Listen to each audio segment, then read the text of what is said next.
হাসিনার সাথে জান্নাতে জাহান্নামে যাইতে চায় এমনও কমিটমেন্ট দিয়েছে। কর্মসংস্থানের একটা অভাব এবং হচ্ছে উন্নয়নের যেই স্থানিক যে বৈষম্য হয়েছে এবং যেই হচ্ছে আঞ্চলিক যে বৈষম্যটা হয়েছে, উত্তরবঙ্গের মানুষ মনে করছেন তারা এই বৈষম্যের হচ্ছে শিকার এবং হচ্ছে কর্মসংস্থানের সুযোগ সৃষ্টি করা হয়নি এবং উন্নয়ন হচ্ছে শহরকেন্দ্রিক উন্নয়ন হয়েছে, যে উন্নয়নের যে বিকেন্দ্রীকরণ সেটা ঘটেনি বলেই উত্তরাঞ্চলের মানুষ মনে করছেন, রাজশাহীর মানুষ সেটি মনে করছেন। বাংলা ব্লকের এই কর্মসূচি প্রথম কোনো একটা কর্মসূচি যেটা হচ্ছে নেমিংটা, টার্মিনোলজিটা মানুষের কাছে একদম নতুন ছিল। মানুষ ভাষাগত কারণে মানুষ এটার সাথে এঙ্গেজ ফিল করে, একদম প্রান্তিক জনপদ থেকে শুরু করে তাদের একটা আগ্রহ ছিল আসলে এই বাংলা ব্লকের কী ধরনের কর্মসূচি, এই ইভেন্টটা কী। একটা কনভেনশনাল পলিটিক্সে যেটা হয় হরতাল অবরোধ এই ধরনের কর্মসূচি হয়, কর্মবিরতি, তো বাংলা ব্লকের বা টেলিটরেশন আছে। আমরা শুরু থেকেই চাচ্ছিলাম এই আন্দোলনের নেতৃত্বের জায়গাটা একটা ডিসেন্ট্রালাইজ মডেল ছিল, নতুনত্বের জায়গা। দ্বিতীয়ত হচ্ছে ভাষাগত জায়গাও আমরা চেষ্টা করেছি নতুনত্ব নিয়ে আসার জন্য।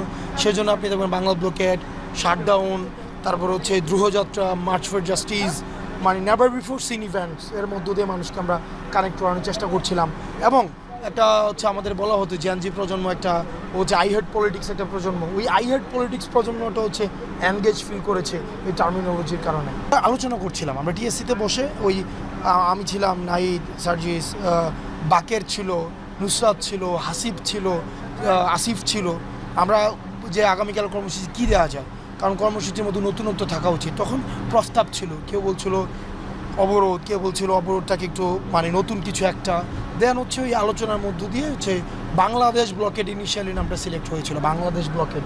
পরে সেটাকে যেন উচ্চারণ খুবই হচ্ছে সহজ হয়, সেই জন্য আমরা বাংলা ব্লকেটে হচ্ছে নিয়ে যাই, যেন একটা এলিটারেশন থাকে। বাবা ডেফিনেটলি মানুষের তো আগ্রহ রয়েছে।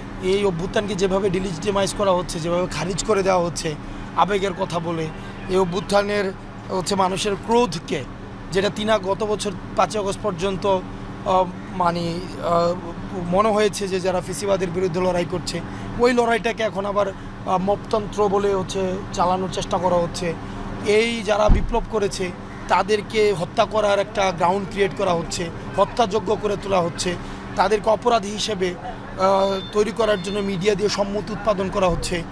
আপনি দেখবেন যে কিছু কিছু বুদ্ধিজীবী রয়েছে, ইন্টেলেকচুয়াল ক্লাস রয়েছে, যারা হচ্ছে এই ফেসিবাদকে বৈধতা উৎপাদন করেছে দীর্ঘ সময়, তারাই আবার এখন কথা বলছে, তারাই ওই 5 আগস্টের পূর্ববর্তী ইভেন্টগুলোকে তারাই হচ্ছে বিভিন্নভাবে ভেরিফাই করার চেষ্টা করছে।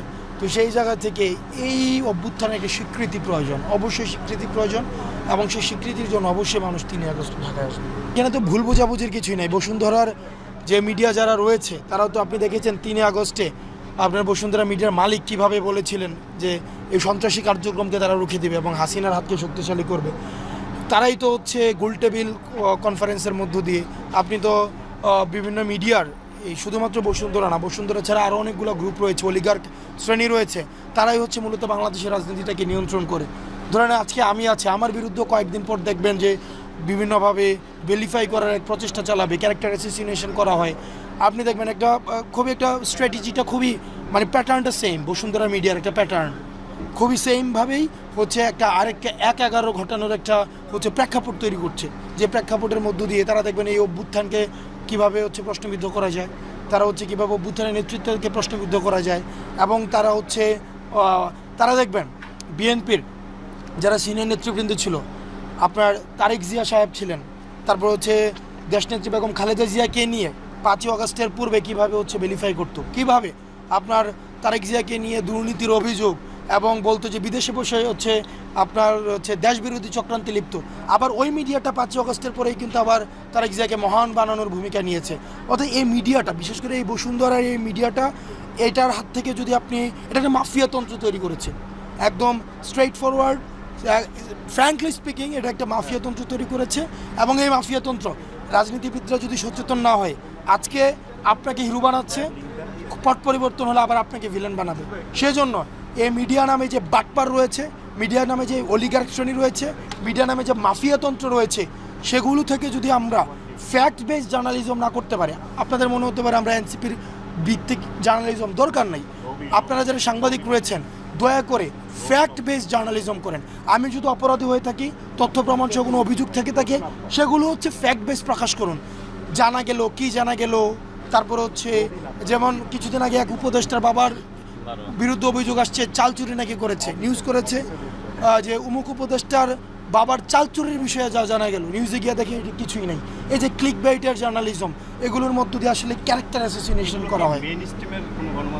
অবশ্যই বসুন্ধরার গণমাধ্যমগুলো যারা অভ্যুত্থানের পূর্বে আপনি দেখবেন এই গণতান্ত্রিক পট পরিবর্তনকে প্রশ্নবিদ্ধ করেছে, নির্বাচনের বৈধতা দিয়েছে, হাসিনাকে বৈধতা দিয়েছে, এবং 5 আগস্টের পূর্বে হাসিনা যে বিজনেসম্যানদেরকে নিয়ে হচ্ছে প্রেস কনফারেন্স করেছে, ওখানে গিয়েও তারা কিন্তু হাসিনাকে বৈধতা দিয়েছে।